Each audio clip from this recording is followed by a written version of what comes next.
Hi hello ನಮಸ್ಕಾರ, ನಾನು ನಿಮ್ಮ ಸತ್ಯ ಕನ್ನಡ ಟ್ರಾವೆಲರ್. ನನ್ನ ಹೊಸ ವಿಡಿಯೋಗೆ ಸ್ವಾಗತ. ಆಮೇಲೆ ಇನ್ನೊಂದು ವಿಷಯ, 2025ಕ್ಕೆ ಕಾಲಿಡ್ತಿದ್ದೀವಿ. ಎಲ್ಲರಿಗೂ ಒಳ್ಳೇದಾಗಲಿ, ಎಲ್ಲರಿಗೂ ಶುಭವಾಗಲಿ ಅಂತ ಹೇಳ್ತಾ ಈ ವಿಡಿಯೋನ ಕಂಟಿನ್ಯೂ ಮಾಡ್ತೀನಿ. ಆಮೇಲೆ ಯಾರ್ಯಾರು ನನ್ನ ಚಾನಲ್ನ ಸಬ್ಸ್ಕ್ರೈಬ್ ಮಾಡಿಲ್ಲ, ದಯವಿಟ್ಟು ಸಬ್ಸ್ಕ್ರೈಬ್ ಮಾಡ್ಕೊಳ್ಳಿ, ಬೆಲ್ಲೈಕನ್ನ ಕ್ಲಿಕ್ ಮಾಡಿ. ನನ್ನ ಪ್ರತಿಯೊಂದು ಹೊಸ ವಿಡಿಯೋನು ನೋಟಿಫಿಕೇಷನ್ ಮುಖಾಂತರ ಬರುತ್ತೆ, ಆಮೇಲೆ ನೀವು ನೋಡ್ಬೋದು.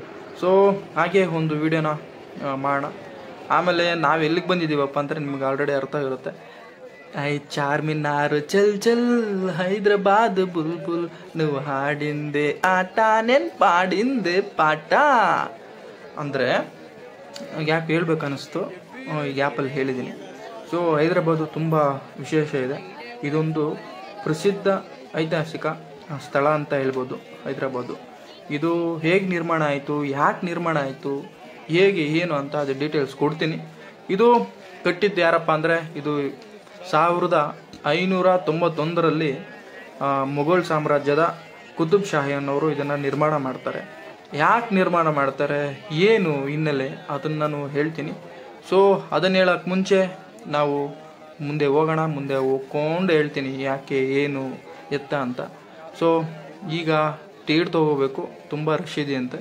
ಸೊ ಅದಕ್ಕೆ ನಾವು ಬಿಸಿಲು ಬೇರೆ, ಬಿಸಿಲು ಏನಿದ್ರೂ ಲೆಕ್ಕಕ್ಕಿಲ್ಲ, ನಮಗೆ ಊಟ ಬೇರೆ ಮಾಡಿಲ್ಲ, ಹೆಂಗಿರ್ಬೇಡ ನಾವು, ನಡೆ ಬಿಸಿಲಾದ್ರೆ ಏನು ಅಂತೇಳಿ ಗಟ್ಟಿ ಮನಸ್ಸು ಮಾಡಿಕೊಂಡು ಫೈನಲ್ ಟಿಕೆಟ್ ತೊಗೊಂಡ್ವಿ. 25 ರೂಪಾಯಿ. ಫಾರಿನರ್ಸ್ಗೆ 300 ತೊಗೊಳ್ತಾರೆ, ನಮಗೆ 25 ರೂಪಾಯಿ.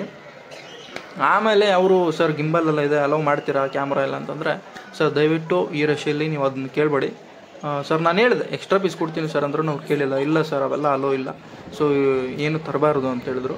ಸರಿ ಆಯಿತು ಅಂತೇಳಿ ನಾನು ಮೊಬೈಲಲ್ಲೇ ಒಂದು ವಿಡಿಯೋ ಮಾಡ್ತೀನಿ, ಫುಲ್ ಒಳಗಡೆ ಎಲ್ಲ ಅಂತೇಳಿ ವಿಡಿಯೋ ಮಾಡ್ತಾ ಇದ್ದೀನಿ. ಗುರು ಇದೇನಪ್ಪ ಅಂದರೆ, ಒಳಗಡೆ ಮಾತ್ರ ಮಸ್ತಾಗಿದೆ, ಬಟ್ ಅದು ಸ್ಟ್ರಕ್ಚರ್ ಆಗಿರ್ಬೋದು, ಅದು ಮಾಡಿರೋ ಕಳೆ ಅಂದರೆ ಹಳಬರು ಯಾವ ಥರ ಕಟ್ಟಿದ್ರಪ್ಪ ಇದನ್ನ ಅಂತ ಅನ್ಸೋಯ್ತು ನನಗೆ. ಯಾಕಂದರೆ ಅಲ್ಲೆಲ್ಲೂ ಒಂದೊಂದು ಕಲೆನೂ ಏನೋ ಒಂದು ರೀಸನ್ ಹೇಳುತ್ತೆ. ಸೊ ಅದು ನನಗೆ ತುಂಬ ಇಷ್ಟ ಆಯಿತು ಒಳಗಡೆನೂ. ಆಮೇಲೆ ಇನ್ನು ಮೇಲೆ ಹೋಗ್ಬೇಕಲ್ಲ, ಸೊ ಬನ್ನಿ ಮೇಲೆ ಹೋಗೋಣ, ನಡಿಯೋಣ. ಮಕ್ಕಳನ್ನೆಲ್ಲ ಹಾಕೊಂಬಂದ್ಬಿಟ್ಟಿದ್ದಾರೆ ಗುರು, ಅವರು ಅಳ್ತಾರೆ ಆ ಅಂತ. ನಮಗೆ ಬೇಗ ಹೋಗ್ಬೇಕು, ನಮ್ಗೆ ಟೈಮ್ ಇಲ್ಲ. ಅಣ್ಣ ನಿನ್ನ ನೋಡಿಸ್ಬೇಡ, ನಡಿಯೋಣ. ನೋಡಿದ್ವಿ. ಫೈನಲಿ ನಾವು ಎಲ್ಲಿಗೆ ಬಂದ್ವಿ ಅಂದರೆ ವ್ಯೂ ಪಾಯಿಂಟ್ಗೆ ಬಂದ್ವಿ. ಫೈನಲಿ ಅದು ಸುಮಾರು ಒಂದು 10-20 ಮಿನಿಟ್ಸ್ ಬಂದಿದ್ವಿ ಮೇಲೆಗೆ. ಗೊತ್ತು, ಸೆಕೆಂಡ್ಸಲ್ಲಿ ಬರ್ಬೋದು, ತುಂಬ ರಶ್ ಇರೋದರಿಂದ ಆಗಲಿಲ್ಲ ಮೇಲೆ ಬರೋಕ್ಕೆ. ಅದು ಆಯಿತು, ಸರಿ ಸುಸ್ತಾದ್ವಿ. ಆಮೇಲೆ ಇದು ನೋಡಿ, ಮಾರ್ಕೆಟ್ ಬಜಾರ್ ಅಂತ ಹೇಳ್ತಾರೆ ಇದಕ್ಕೆ, ಅದೆಲ್ಲ ನೋಡ್ಕೊಂಡ್ವಿ. ಇದು ಮೇಲೆಯಿಂದ ಮಾತ್ರ ವ್ಯೂ ಮಸ್ತಾಗಿ ಕಾಣಿಸುತ್ತೆ ಬಿಸಿಲಿದ್ರೂ. ನನಗೆ ತುಂಬ ಇಷ್ಟ ಆಯಿತು ಹೈದ್ರಾಬಾದು. ಆಮೇಲೆ ನನಗೆ ಅದೇ ಸ್ವಲ್ಪ ರೋಡ್ಸು ಎಲ್ಲ ಪಾರ್ಕಿಂಗು ಅವೆಲ್ಲ ನನಗೆ ಸ್ವಲ್ಪ ಅನ್ಕಂಫರ್ಟಬಲ್ ಆಯಿತು. ನಾವು ಬಸ್ಸಲ್ಲಿ ಬಂದಿದ್ದೀವಲ್ಲ, ನಮ್ಗೆ ಯಾಕಾರು ಏನಿಲ್ಲ, ನಮ್ಗೆ ಸೇಫ್ ಜರ್ನಿನೂ ಆಯಿತು. ಆಮೇಲೆ ಇದ್ರ ಬಗ್ಗೆ ಏನು ಹೇಳ್ತಾ ಇದ್ದೀನಿ, ಯಾಕೆ ನಿರ್ಮಾಣ ಆಯಿತು ಏನು ಅಂತ. ಅಣ್ಣ ಸೆಲ್ಫಿ, ಅಣ್ಣ ಸೆಲ್ಫಿ ತೊಗೊತಾನೆ. ನಾವು ಸ್ವಲ್ಪ ಸೈಡ್ಗೆ ಇರೋಣ, ನಡೀರಿ, ನಮ್ಮದು ಇಷ್ಟ ಹೇಳ್ತಾನೆ. ನೋಡಿ ಹೈದ್ರಾಬಾದ್ ಒಳಗಡೆ ಹೇಗಿದೆ, ಚಾರ್ಮಿನಾರ್ ಒಳಗಡೆ ಹೇಗಿದೆ ಅಂತ ಕೆಲವ್ರಿಗೆ ನೋಡಿರ್ತಾರೆ, ಕೆಲವ್ರು ನೋಡಿರಲ್ಲ. ಸೊ ಅವ್ರಿಗೆ ಈ ವಿಡಿಯೋ ನೋಡಿ. ಆ ಕಲೆ ನೋಡ್ರಿ ಗುರು, ಅಂದರೆ ಯಾವ ಥರ ಮಾಡಿದ್ದಾರೆ ಏನು ಅಂತ ನನಗಂತೂ ತುಂಬ ತುಂಬ ತುಂಬ ಇಷ್ಟ ಆಯಿತು. ಆಮೇಲೆ ಇದು ಯಾಕೆ ನಿರ್ಮಾಣ ಮಾಡಿದರು ಅಂತ ಅವಾಗ ಹೇಳಿದೆ, ಇವಾಗ ಹೇಳ್ತೀನಿ ಕೇಳಿ.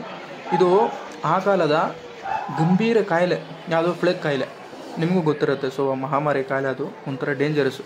ನಮಗೆ ಕೊರೋನಾ ಯಾವ ಥರ ಬರುತ್ತೋ, ಸೊ ಅದು ಪ್ಲೇಗ್ ಕಾಯಿಲೆ ಆವಾಗ ಆ ಥರ ಬಂತು. ಸೊ ಅದಕ್ಕೆ ಕುತುಬ್ ಶಾಹಿ ಅವರು ಚಾರ್ಮಿನಾರ್ನ ನಿರ್ಮಾಣ ಮಾಡಿದ್ರೆ ಅದನ್ನು ನಾವು ಕ್ಲಿಯರ್ ಮಾಡ್ಬೋದು, ಕಾಯಿಲೆ ಹೋಗುತ್ತೆ ಅಂತ ನಂಬಿಕೆ ಇತ್ತು. ಸೊ ಚಾರ್ಮಿನಾರ್ ಯಾವಾಗ ನಿರ್ಮಾಣ ಮಾಡಿದ್ರು ಆವಾಗ ಆ ಕಾಯಿಲೆ, ಮಹಾಮಾರಿ ಕಾಯಿಲೆ ದೂರ ಆಯಿತು. ಸೊ ಇದು ಬಜಾರ್ ಅಂತ ಹೇಳ್ಬೋದು. ಹಲೋ ನಮಸ್ಕಾರ. ಮತ್ತು ನಾವು ಸಿಟಿ ವ್ಯೂ ಮುಗಿಸ್ಕೊಂಡು ಈಗ ಲುಂಬಿನಿ ಪಾರ್ಕ್ ಹತ್ರ ಹೋಗ್ತಿದ್ದೀವಿ. ಸೊ ನೆಕ್ಸ್ಟ್ ವಿಡಿಯೋ ನಿಮಗೆ ಅದನ್ನು ನೋಡಿಸ್ತೀನಿ. ಸೊ ಅಲ್ಲಿವರೆಗೂ ಟೇಕ್ ಕೇರ್, ಬಾಯ್.